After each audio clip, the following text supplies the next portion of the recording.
24 फरवरी 2022 को Russia Ukraine war start होते ही इन सारे कंट्रीज ने मिलकर रशिया पर सैंक्शंस लगा दिए थे। वो रशियन इकोनॉमी को मिट्टी में मिलाना चाहते थे। ब्रिटेन ने तो यह तक कह दिया था कि इन सारे सैंक्शन से वो रशिया को इकोनॉमिक डार्क एज में धकेल देगा। लेकिन कहानी का सबसे बड़ा ट्विस्ट तो देखो, इकोनॉमिक डार्क एज तो दूर की बात, रशियन इकोनॉमी में तो इस वॉर की वजह से गोल्डन एज आ चुका है। लेकिन वहीं पर दूसरे साइड में आज वेस्टर्न कंट्रीज का क्या हाल है? पूरे ईयू में इन्फ्लेशन आ चुका है। ब्रिटेन, जर्मनी, इटली, इन सारे वेस्टर्न पावर्स में तो जगह जगह प्रोटेस्ट, भुखमरी छाई हुई है। सो सवाल यहां पर यह उठता है कि रशिया ने यह मास्टर स्ट्रोक आखिर कैसे खेला? एक जंग जो उसे बर्बाद करने के लिए शुरू की गई थी, उससे रशिया ने अपने ही दुश्मनों को कैसे बर्बाद कर दिया? यस, ये पूरी जंग एक तरह से स्क्रिप्टेड थी यूएसए और ईयू द्वारा, जिसमें यूक्रेन को सिर्फ एक प्यादे की तरह इस्तेमाल किया गया था कुर्बान होने के लिए।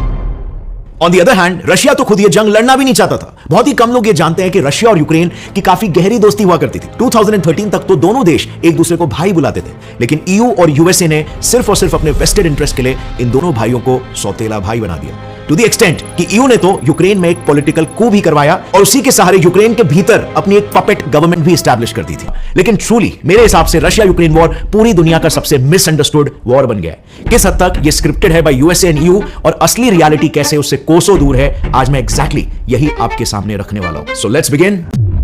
वॉर शुरू होते ही यूरोपियन कंट्रीज और यूएसए ने रशिया पर फ्यूल और इकोनॉमिक सैंक्शंस लगा दिए। इन्होंने रशियन इकोनॉमी को कोलैप्स करने के लिए रशिया को स्विफ्ट पेमेंट सिस्टम से भी बाहर निकाल दिया। We commit to ensuring that a certain number of Russian banks are removed from SWIFT. मतलब उन्होंने रशिया पर डॉलर्स यूज करने पर बैन लगा दिया था। लेकिन ऑन द अदर हैंड, जिन भी कंट्रीज ने उस पर सैंक्शंस लगाए, आज उनकी हालत वाकई में काफी खराब हो चुकी है। लेकिन it doesn't stop over here कि आखिर यूएसए और ईयू ने यूक्रेन को वॉर में क्यों ढकेला? उनका इसमें क्या फायदा था? वेल, यूएसए का मैं भी समझ सकते हैं, नेटो के लिए इस जंग में घुसा होगा या फिर वेपन्स बेच पाने के बहाने से। लेकिन ईयू को इससे क्या फायदा होता? वेल, जो फायदा उठाना था वो ऑलरेडी उन्होंने उठा लिया। जैसे मैंने कहा, रशिया कभी ये वॉर लड़ना ही नहीं चाहता था और यूक्रेन तो बस एक पपेट है। और फिर आप ये भी जानते हो कि रशिया और यूक्रेन के बीच एक टाइम पर काफी गहरी दोस्ती थी, इतनी गहरी कि आज जिस क्रीमिया रीजन को कब्जा करने के लिए रशिया को क्रिटिसाइज किया जाता है, वो क्रीमिया रीजन रशिया ने 1954 में यूक्रेन को गिफ्ट में दिया था। यस, क्रीमिया रशिया का ही पार्ट था, बट दोस्ती की निशानी के तौर पर रशिया ने उसे यूक्रेन को गिफ्ट कर दिया था। और यूक्रेन भी रशिया पर उतना ही भरोसा करता था। जब न्यूक्लियर बैन ट्रीटी के अंडर यूक्रेन को उसके न्यूक्लियर वेपन सरेंडर करने कहा गया, तब यूक्रेन ने भी अपने वेपन्स रशिया को ही सौंपे थे। तो फिर आज इन दोनों में इतनी दुश्मनी कैसे हो गई? वेल, ये जानने के लिए ना थोड़ा सा बैकग्राउंड समझते हैं। तब रशिया और यूक्रेन भी अलग हुए थे, लेकिन इस बंटवारे में कई रशियन स्पीकिंग लोगों को यूक्रेन में ही रहना पड़ा था और इसीलिए यूक्रेन अलग होने के बाद भी वहां पर प्रो रशियन सेंटिमेंट्स स्ट्रांग थे, जिस वजह से 1991 में अलग होने के बाद भी रशिया यूक्रेन को एक बड़े भाई जैसे इन्फ्लुएंस करता था। लेकिन धीरे धीरे जैसे टाइम बीतता गया, यूक्रेन के वेस्टर्न पार्ट में रशिया का इन्फ्लुएंस कम होता चला गया, क्योंकि वहां पर वेस्टर्न कंट्रीज ने अपना इन्फ्लुएंस बढ़ाना चालू कर दिया। लेकिन अभी भी उनके ईस्टर्न पार्ट में रशिया का ही स्ट्रांग होल्ड था, क्योंकि इस एरिया में रशियन स्पीकिंग पॉपुलेशन ज्यादा थी। सो 2014 तक भी रशिया और यूक्रेन के रिश्ते काफी अच्छे ही थे। लेकिन 2014 में इनके रिलेशन में एक ऐसा नया मोड़ आया जिसने यूक्रेन को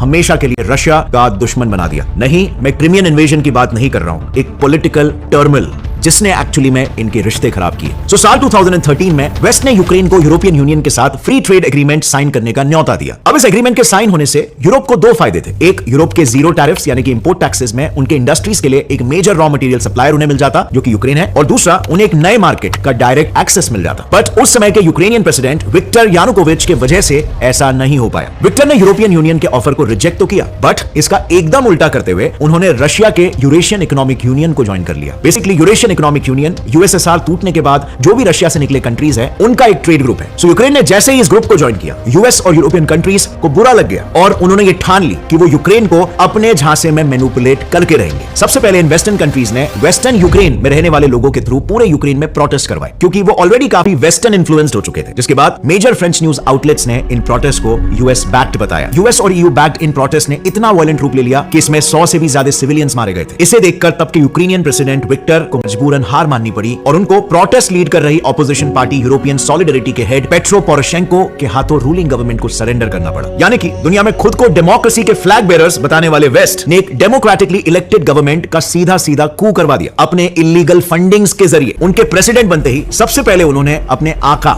यूरोप से किया वादा पूरा किया। बेसिकली उन्होंने Ukraine European union association agreement यानी कि फ्री ट्रेड एग्रीमेंट साइन कर लिया। एज अ रिजल्ट यूरोप को अब यूक्रेन से जो चाहिए था वो सब मिलना चालू हो गया, जैसे आयरन, स्टील, माइनिंग प्रोडक्ट्स, ये सब कुछ एकदम कम भाव में मिलने लगा। ये आप इससे समझ सकते हो कि जहां पर 2014 के पहले रशिया यूक्रेन का सबसे बड़ा ट्रेडिंग पार्टनर हुआ करता था, बट इसके बाद ईयू यूक्रेन का सबसे बड़ा ट्रेडिंग पार्टनर बन गया। बट न्यूली पावर में आए यूक्रेनियन प्रेसिडेंट पेट्रो ने यूरोप को खुश करने के चक्कर में अपने नेबर और पुराने दोस्त रशिया से ही दुश्मनी लेना चालू कर दी थी। पहला डिस्प्यूट चालू हुआ यहां इस मैप में दिखने वाली रशियन गैस पाइपलाइन से, जो यूक्रेन से होते हुए यूरोप जाती है। रशिया इस पाइपलाइन का रेंट पे करता था। इनफैक्ट पिछले 2 सालों से दोनों कंट्रीज के बीच वॉर होने के बाद भी रशिया सालाना 1 to 1.5 बिलियन डॉलर्स का एनुअली रेंट यूक्रेन को पे कर रहा है। उनके प्रेसिडेंट ने तो इस रेंट को बढ़ाया भी था, बट पावर में आने के बाद उन्होंने यह भी डिमांड करना शुरू कर दिया कि यूक्रेन को इस पाइपलाइन की 51% ओनरशिप दे दो। इसके जवाब में रशिया ने यूक्रेन को उधार में दिए नेचुरल गैस के बिल को चुकाने कहा, और इस पॉइंट से दोनों देशों के बीच रिलेशंस खट्टे होने लग गए। लेकिन रशिया यूक्रेन के रिलेशंस में फाइनल ब्लो 9 जुलाई 2016 को आया, जब नेटो और यूक्रेन ने मिलकर एक कॉम्प्रिहेंसिव असिस्टेंस पैकेज साइन किया। अब ये तो सिर्फ नाम के लिए असिस्टेंस पैकेज था, क्योंकि अगर आप खुद व्हाइट हाउस के वेबसाइट पर देखोगे तो इस असिस्टेंस पैकेज के नाम पर यूक्रेन के लिए 335 बिलियन डॉलर्स के वेपन्स दिए गए थे। अब नेटो क्या है और रशिया उससे क्यों चिढ़ता है, ये आज क्लास 6 का भी बच्चा बता देगा। ये 30 कंट्रीज का यूएस लेड मिलिट्री ग्रुप है। यूक्रेन को नेटो में ऐड करके रशिया के आसपास अपनी प्रेजेंस बढ़ाना चाहता है, उसे कंटेन और कंट्रोल करना चाहता है, और इसीलिए वो यूक्रेन को एड दे रहा था। बेसिकली आप इस मैप को देखकर समझ सकते हो कि नेटो फोर्सेस के यहां आते ही रशिया का इतना लंबा बॉर्डर डायरेक्टली एक्सपोज हो जाता है। अब ऐसे में रशिया ने ओपनली कई बार यूक्रेन के साथ साथ डायरेक्टली यूरोप से भी रिक्वेस्ट की थी कि वो यूक्रेन को नेटो में इंक्लूड ना करे, बट वेस्ट नहीं माना। नेटो ने इसके बावजूद यूक्रेन को ग्रुप ज्वाइन करने की ऑफर दे दी। लेकिन फिर यहां पर सवाल यह आता है कि यूक्रेन क्यों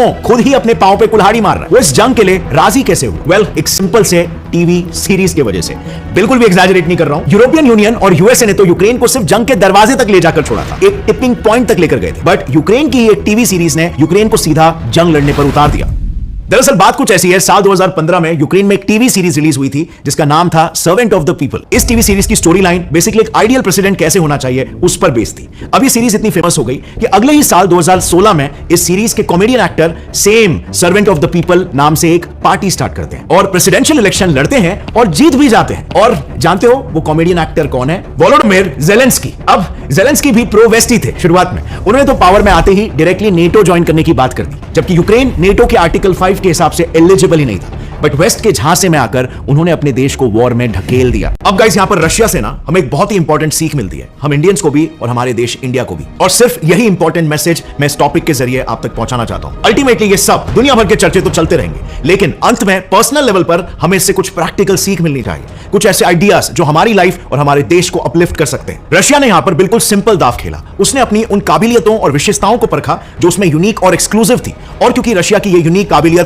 दुनिया भर में रेयर थी, इसकी वैल्यू ऑटोमेटिकली प्रीमियम हो गई। और फिर रशिया ने उन्हें एक्सपोर्ट करके दूसरे देशों में अपनी मोनोपोली बना दी, यानी अपने पर उनकी डिपेंडेंसी क्रिएट करवा दी, और फिर दूसरे देशों को मजबूरन उसके सामने सो कॉल्ड सैंक्शंस लगाने के बाद भी झुकना ही पड़ा। दूध देने वाली भैंस के लात भी आखिर सहने पड़ते हैं। ऐसी सिमिलर सीख हमें नेदरलैंड्स जैसी एक छोटी कंट्री भी देती है। ये कंट्री इतनी छोटी है पर सेमीकंडक्टर चिप्स बनाने वाली मशीन्स मैन्युफैक्चर करने में इसकी मोनोपोली है। मतलब अगर इसने वो मशीन सप्लाई करना बंद कर दिया तो दुनिया में इस्तेमाल हो रहे सारे इलेक्ट्रॉनिक मशीन्स, राइट फ्रॉम आपका मोबाइल फोन से लेकर लॉन्च हो रहे सैटेलाइट्स तक, सब कुछ बंद हो जाएगा। तो अब जरा सोचो, क्या कोई कंट्री डायरेक्टली इससे लड़ना चाहेगा या उसे दबाना चाहेगा? और हमारी लाइफ में भी ऐसा ही कुछ होता है। Everything starts from identifying your strengths and playing on it. अपने वीकनेसेस पर कंपीट करने की कोशिश करना हारने वाली स्ट्रैटेजी है।